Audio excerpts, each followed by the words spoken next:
omutwalo sanya gwe gusangibwa mu disitulikiti ey'Empigi, wabula mu kaseera kano twolekera butereevu ku kizinga ezinga okulambula ku mbeera eruma abantu b'omu kizinga ezinga.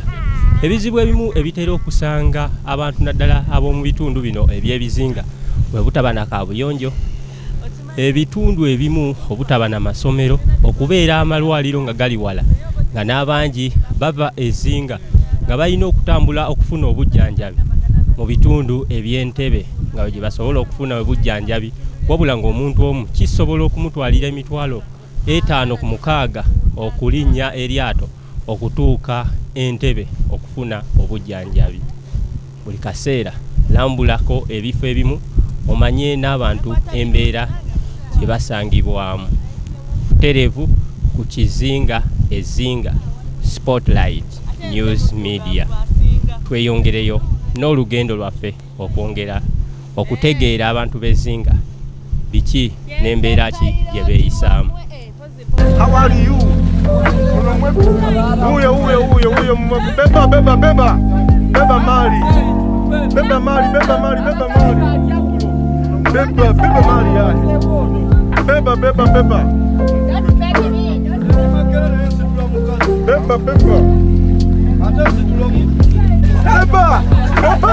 Beba kitu. Beba hapa. Ay. No.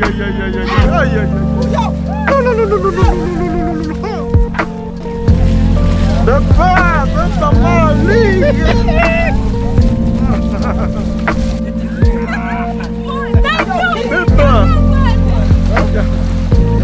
Beba, no gari yo. Banangi.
Nebagagula eno gundi yajja kati abali makeri buganga yalima mmeyi yako buganga yako mawa yabe bugenga buganga ne koma yene nimiro yo ku buganga ganga ojo wo ni monde ayo ko mugeri yako yejira ne bejira wano ne bebeza wano wala nene ngiri yako tawuni shipu namazana tonga na kuli mu kibuga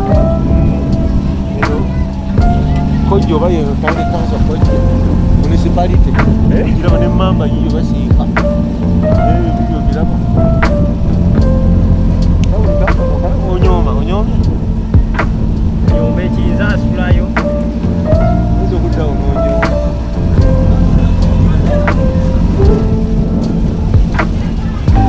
koja chance sukuru chance ilo town bajita badya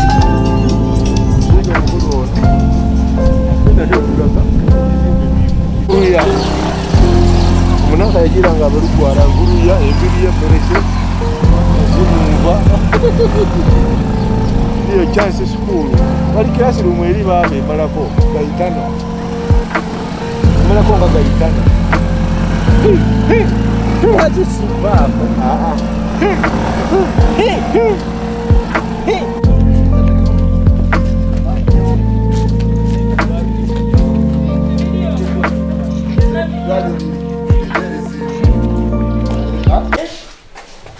So far we have some bread, payments on art in a period of just 10 months. Wow. In a period of just 10 months.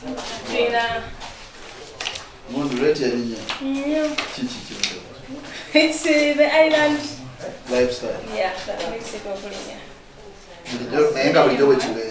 It's even more than that because we are not the only ones operating that service.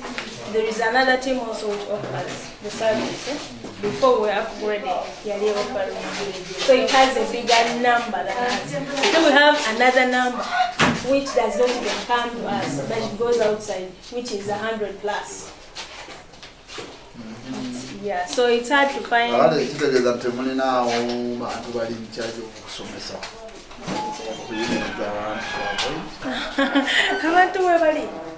They do teach, we do teach, but lifestyle ya island ngayo.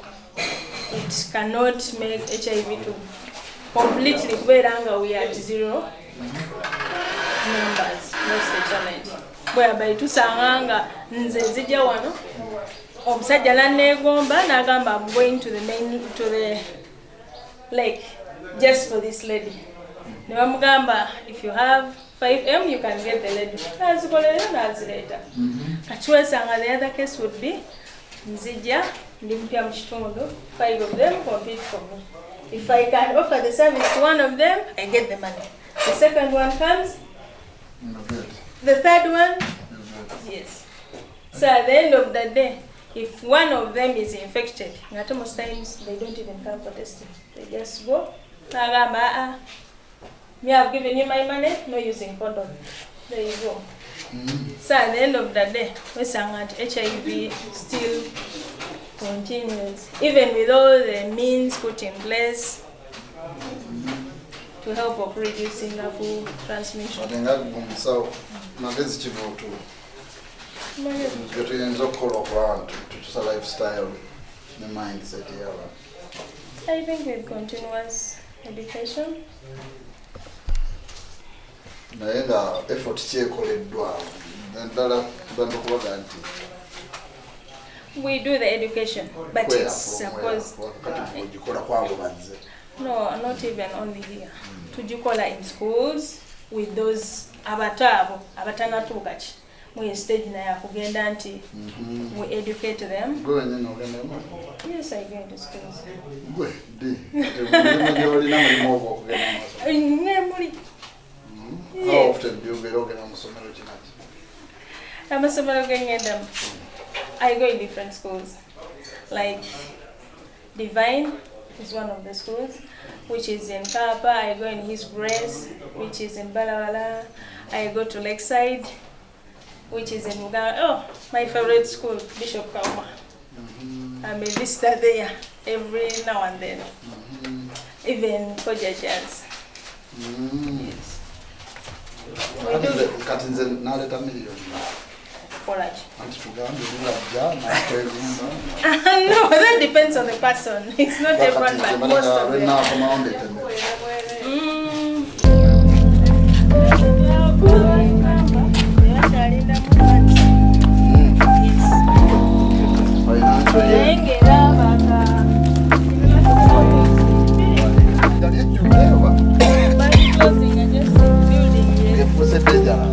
Building, the distance between the toilet and the building.